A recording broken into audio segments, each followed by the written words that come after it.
ಶಿವಾಜಿರಾವ್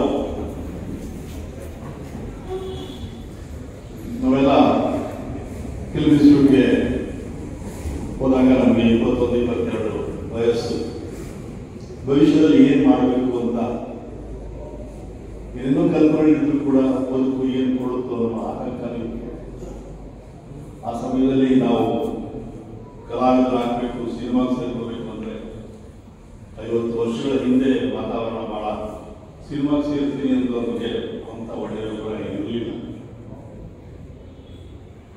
ಯಾರಾದ್ರೂ outdoor shooting ಬಂದರೆ ನಮ್ಮ ಹುಡುಗ SLC ಫೇಲ್ ಆಗ್ಬಿಟ್ಟಿದ್ದಾನೆ, ಸಿಗರೇಟ್ ಸೇರ್ತಾನೆ, ಡ್ರಿಂಕ್ಸ್ ತಗೋತಾನೆ, ಏನು ಕೆಲಸಕ್ಕೆ ಬರಲ್ಲ, ನಿಮಗೆ ಕರ್ಕೊಂಡು ಹೋಗ್ಬಿಡಿ ಅಂತ ಆ ಕಾಲದಲ್ಲಿ ಹೇಳ್ತಿದ್ರು ಸಿನಿಮಾದವರು. ಅಂಥ ಸಮಯದಲ್ಲಿ 2 ವರ್ಷ ಡಿಪ್ಲೊಮಾ ಆ್ಯಕ್ಟಿಂಗ್ ಮಾಡಬೇಕು ಅಂತ ನಾವೆಲ್ಲ ಮದ್ರಾಸಿಗೆ ಹೋದಾಗ 72 ಸೆಪ್ಟೆಂಬರ್ ಅಕ್ಟೋಬರ್ ಸಮಯದಲ್ಲಿ ನಾನು ಮೊದಲನೇ ಸಾರಿ ಶಿವಾಜಿಯನ್ನು ನೋಡಿದ್ದೆ. ಪುಟ್ಟಣ್ಣ ಕಣಗಾಲ್ ಅವರು ನಮ್ಮನ್ನ ಇಂಟರ್ವ್ಯೂ ಮಾಡಕ್ಕೆ ಬಂದಿದ್ರು. ಮೊದಲನೇ ದಿನ ವೈವಾ ಇತ್ತು, ಅದ್ರಲ್ಲಿ ಪಾಸ್ ಆದರೆ ನೆಕ್ಸ್ಟ್ ಸ್ಕ್ರೀನ್ ಟೆಸ್ಟ್ ಮಾಡಬೇಕು ಅಂತಿತ್ತು. ನಾವೆಲ್ಲ ಬಹಳ ಉತ್ಸಾಹದಲ್ಲಿ ಕ್ರ್ಯಾಕ್ ಬಾಚ್ ಮೂಲೆಯಲ್ಲಿ ಶಿವಾಜಿ ಕೂತ್ಕೊಂಡು ನೋಡ್ತಾ ಇದ್ದ, ಅದರ ಬಂದಿದ್ದೀವಿ. ನೆಕ್ಸ್ಟ್ ಡೇ ಸ್ಕ್ರೀನ್ ಟೆಸ್ಟ್ ಮಾಡೋದು. ನಾವೊಂದು 7 ಜನ ಆಯ್ಕೆ ಆದೋ, ಅದನ್ನು ಒಬ್ಬರು ಬರಲಿಲ್ಲ, ಇನ್ನು ನಾವು ಕಂಟಿನ್ಯೂ ಮಾಡೋದು. ಶಿವಾಜಿ ಅವನೇ ಹೇಳ್ಕೊಂಡಾಗೆ ನಾನು ಬರ್ತಿರೋದು ಬಹಳ ಒರಟ ಮನುಷ್ಯ, ಹೊಟ್ಟೆ ದಪ್ಪ ಹೊಟ್ಟೆ, ಮಿಸ್ಟರ್ ಸಿಗರೇಟು, ಸಾರಾಯಿ ಕುಡಿತಾ ಇದ್ದ. ಇವನ್ನ ನನ್ನ ರೂಮಿಗೆ ಕರ್ಕೊಂಡು ಬಂದಾಗ ನನಗೆ ನಮ್ಮ ಕನ್ನಡದ ಹುಡುಗ ಇಂಥ ವಾತಾವರಣ ಇರೋದು ಬೇಡ ಅಂತ ಕರ್ಕೊಂಡ್ಬಂದಿಲ್ಲ. ನಾನು ಇವನ್ ಮುಂದೆ ಇಂಥ ಸೂಪರ್ ಸ್ಟಾರ್ ಆಗ್ತಾನೆ, ರಜನಿಕಾಂತ್ ಆಗ್ತಾನೆ, ಅವೆಲ್ಲ ನನಗೆ ಸ್ವಲ್ಪ ಇರಲಿಲ್ಲ. ನಮ್ಮ ಹಾಗೆ ಓದಕ್ಕೆ ಬಂದಿದ್ದಾನೆ, ನಾವು ರೂಮ್ ಚೆನ್ನಾಗಿದೆ, ಅಲ್ಲೂ ನಮ್ಮ ಜೊತೆಗೆ ಇರಲಿ ಅಂತ ಕರ್ಕೊಂಡು ಅವನಿಗೆ ಜೊತೆ ಇಟ್ಕೊಂಡು ಸ್ವಲ್ಪ ಹೊರಟಾಗಿದ್ದರಿಂದ ಅವನಿಗೆ ನಾಗರಿಕತೆಯನ್ನು ಹೇಳ್ಕೊಟ್ಟು ಅವನು ಇನ್ಸ್ಟಿಟ್ಯೂಟ್ ಬಿಟ್ಟು ಹೋಗ್ತೀನಿ ಅಂತಂದ್ರೆ ಬೇಡ, ಡಿಪ್ಲೊಮೋ ಅಂತ ನಾವು ಮಾಡಿದ್ದೀವಿ 2 ವರ್ಷ, ಈ ವಯಸ್ಸಲ್ಲಿ 2 ವರ್ಷ ನಾವು ಇದಕ್ಕೋಸ್ಕರ ಕಳೆದಿದ್ದೀವಿ ಅಂತಂದ್ರೆ ಬರೀ ಕೂತ್ಕೊಳ್ಳಿ ಹೇಳ್ತಾರೆ. ಅದಾದ್ಮೇಲೆ ನಮ್ಮ ಮನುಷ್ಯ ಬಿಟ್ಟು ಹೋಗ್ಬೇಡ ಅಂತ ಹೇಳ್ತೀವಿ. ನಿಜ.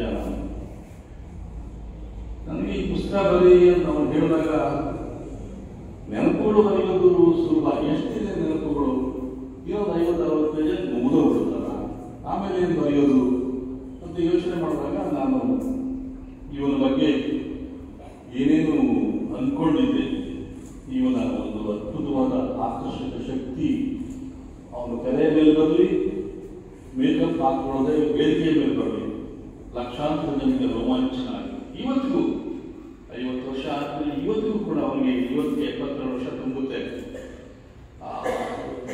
ದಾಡಿ ಬಿಟ್ಕೊಂಡು ಹೀಗೆ 72 ಮೂಲಕ ಹೇಗೆ ಸ್ಟೇಜ್ ಬಂತು ಹಾಗೇ ಬಂದರೂ ಕೂಡ ಆ ತಮಿಳು ಜನ, ಲಕ್ಷಾಂತರ ಜನ ರೋಮಾಂಚನ ಆಗೋಗ್ಬಿಡುತ್ತೆ.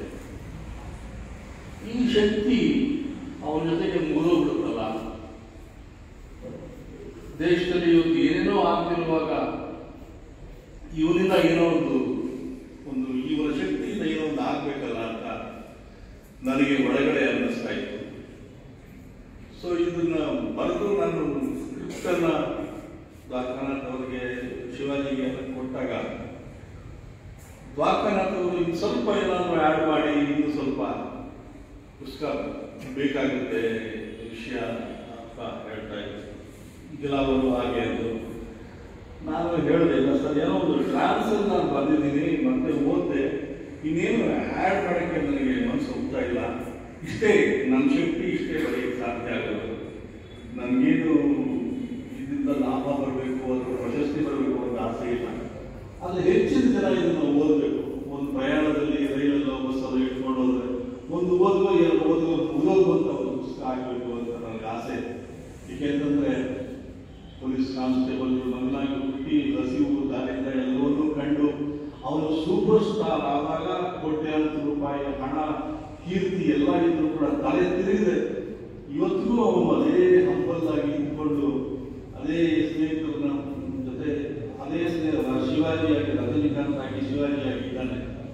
ನನಗೆ ಇವನು ಸೂಪರ್ ಸ್ಟಾರ್ ಆದಾಗ ಭಾಳ ಜನ ನಮ್ಮದಿರುವ ಒಬ್ಬರು ಕಾಶಿ ತಗೊಂಡ್ರು, ಅಥವಾ ಅವನು ರೈಟ್ಸು ತಮಿಳು ರೈಟ್ಸು ಕರ್ನಾಟಕ ತಗೊಂಡ್ರು, ಅರ್ಧ ಲಾಭ ನಿನಗೆ ಇನ್ವೆಸ್ಟ್ ಮಾಡಬೇಡ ಅಂತ ಹೇಳಿದಾಗ ನಾನು ದೊಡ್ಡ ದೊಡ್ಡ ನಿರ್ಮಾಪಕರಿಗೆಲ್ಲ ತುಂಬ ಗೌರವ ಕೊಡಬೇಕು ಅಂತ ನಿರೀಕ್ಷೆ ಮಾಡ್ತಾರೆ. ಅದು ನಿರ್ಮಾಪಕರು ಕೂಡ ಇಲ್ಲ ಸರ್, ನಾನು ಅವ್ರನ್ನ ಕೇಳಲ್ಲ ಅಂದಾಗ ನಿನಗೆ ಬದುಕೋ ದಾರಿ ಗೊತ್ತಿಲ್ಲ, ಎಂಥದ್ದು ನಾನು ಬೆಟ್ಟೆ ಕೈ ಇಟ್ಕೊಂಡು ತುಪ್ಪಕ್ಕೆ ಓಡಾಡ್ತಾ ಇದೆಯಲ್ಲ, ನೀನು ಕೋಟ್ಯಾಧಿಪತಿ ಆಗ್ಬೋದು ಅಂದಾಗ ನನಗೆ ಇಲ್ಲ ಸರ್, ಇದು ಮಹಾಭಾರತದಲ್ಲಿ ಅರ್ಜುನ ದುರ್ಯೋಧನ ಕೂತ್ಕೊಂಡಾಗ ನಾನು ಸೈನ್ಯ ಬೇಕಾ ನಾನು ಬೇಕಾ ಅಂತ ಕೇಳಿದಾಗ ಅರ್ಜುನ ಕೃಷ್ಣನ ಆಯ್ಕೆ ಮಾಡ್ಕೊಂಡಾಗ ನಾನು ರಜನಿಕಾಂತ್ ಆಯ್ಕೆ ಮಾಡ್ಕೊಂಡೆ, ನನಗೆ ದುಡ್ಡು ಗಿಡು ಬೇಡ ಅಂತ ಹೇಳಿದ್ದು.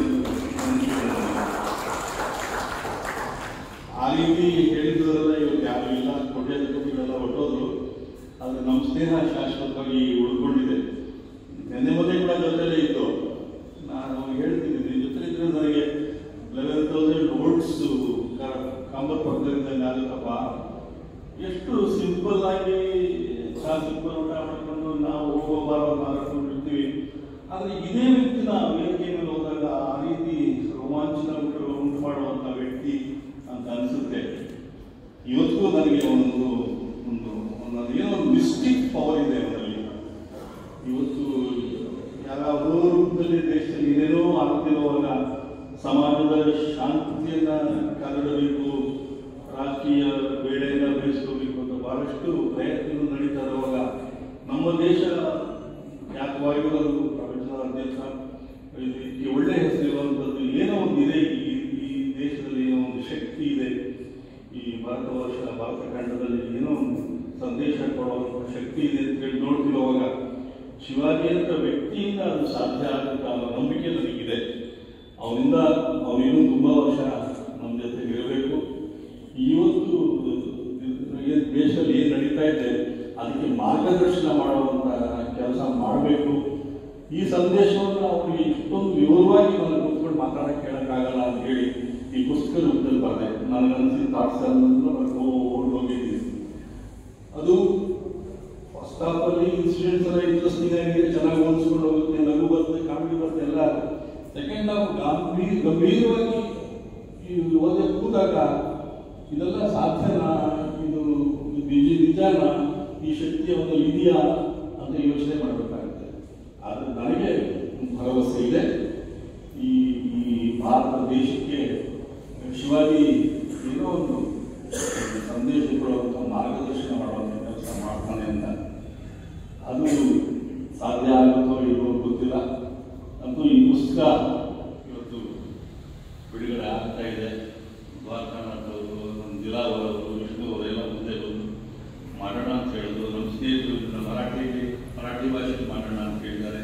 ಇಂಗ್ಲೀಷಲ್ಲಿ ಕೆಲವರು ಮಾಡ್ತಾ ಇದ್ದಾರೆ. ಏನೋ ಯಾವುದೋ ಕಾರಣಕ್ಕೆ ಶಿವಾಜಿ ಇದನ್ನು ಕನ್ನಡದಲ್ಲಿ ಮಾಡೋದು ಬೇಡ ಸದ್ಯಕ್ಕೆ ಅಂತಂದ. ಆ ಕಾರಣ ಅವನಿಗೆ ಗೊತ್ತು ಏನು ಅಂತ. ನನಗೆ ಏನು ಅಂತಂದರೆ ಇದರಲ್ಲಿ ಅವನ ರಾಜಕೀಯ ವಿರೋಧಿಗಳು ಯಾರಿದ್ದಾರೆ ಅವರಿಗೆ ಹೊಸ ಐಡಿಯಾ ಬಂದು ಈ ಶಿವಾಜಿಯ ಆತ್ಮೀಯ ಗೆಳೆಯನೇ ಇವೆಲ್ಲ ಹೇಳಿರುವಾಗ ಅವ್ರು ಯಾಕೆ ಮಾಡಬಾರ್ದು, ಸುಮ್ಮನೆ ಇದ್ದಾರಲ್ಲ ಅನ್ನೋ ರೀತಿ ಅವನ್ನ ಇನ್ಸ್ಟಿಗೇಟ್ ಮಾಡ್ತಾರೇನೋ, ಬೇರೆ ಬೇರೆ ದಾರಿ ಎಳಿತಾರೇನೋ ಅನ್ನೋ ಭಯ ಅವ್ರಿಗೆ ಇದ್ದಿರ್ಬೋದು. ಹಾಗಾಗಿ ತಮಿಳಿಗೆ ಬೇಡ ಅಂತ ಹೇಳ, ಅವ್ನು ಬೇಡ ಅಂತ ಹೇಳಿದ್ರೆ ನನಗೂ ಬೇಡ ಅಂತ ಅನ್ನಿಸ್ತು. ಅದನ್ನು ಸದ್ಯಕ್ಕೆ ನಿಲ್ಲಿಸಿದ್ದೀವಿ. ಆದರೆ ಇವತ್ತು ಈ ಸುಂದರವಾದ ಸಂಜೆ ನೀವೆಲ್ಲ ಸೇರಿದ್ದೀರಿ. ಬಹಳ ಒಳ್ಳೆಯ ಕಾರ್ಯಕ್ರಮವನ್ನು ದಿನಾವರ ಸ್ನೇಹಿತರು ಮಾಡಿದ್ದಾರೆ. ಈ ಪುಸ್ತಕವನ್ನು ಓದಿ ನಿಮ್ಮ ಅಭಿಪ್ರಾಯ ತಿಳಿಸಿ. ಚೆನ್ನಾಗಿದೆ ಅಂತಂದರೆ ಈ ಕಾರ್ಯಕ್ರಮವನ್ನು ಮುಂದುವರಿಸ್ತೀವಿ. ನಮಸ್ಕಾರ ಎಲ್ಲರಿಗೂ.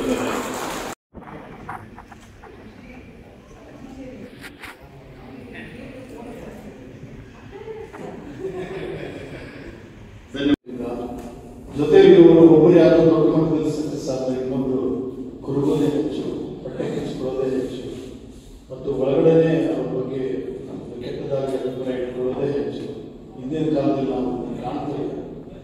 ನಿಮ್ಮ ಈ ಸ್ನೇಹ ನಮ್ಮಂದರಲ್ಲಿ ಬಹಳ ದೊಡ್ಡ ಸ್ಫೂರ್ತಿ. ನಾವು ಕೂಡ ಈ ಥರದ ಒಂದು ಸ್ನೇಹದಲ್ಲಿ ನಮಗೆ ಇಲ್ಲವೇ ಸರ್. ಈ ಸಂತತಿ ಇನ್ನೂ ಹೆಚ್ಚಾಗಲಿ. ಅಶೋಕ್ ಅವರಿಂದ ಇನ್ನೂ ಈ ಥರದ ಒಳ್ಳೆಯ ವ್ಯಕ್ತಿಗಳು ಬರಲಿ. ಸೆಕೆಂಡ್ ಹಾಫ್ ಪುಸ್ತಕದಲ್ಲಿ ಓದಿದರೆ ಯೋಚನೆ ಮಾಡ್ತಾನೆ, ಬಯಸ್ತಾನೆ, ಅವನ ಇನ್ನೊಂದು ಎಷ್ಟು ದೊಡ್ಡ ಎತ್ತರದ ವ್ಯಕ್ತಿತ್ವವಾಗಿ ನೋಡಬೇಕು ಅನ್ಕೊಂತಾನೆ ಅನ್ನೋದಿದೆಯಲ್ಲ, ಅದು ಬಹಳ ಮುಖ್ಯವಾದ ಘಟ್ಟ ಈಗಿನ ಸಂದರ್ಭದಲ್ಲಿ.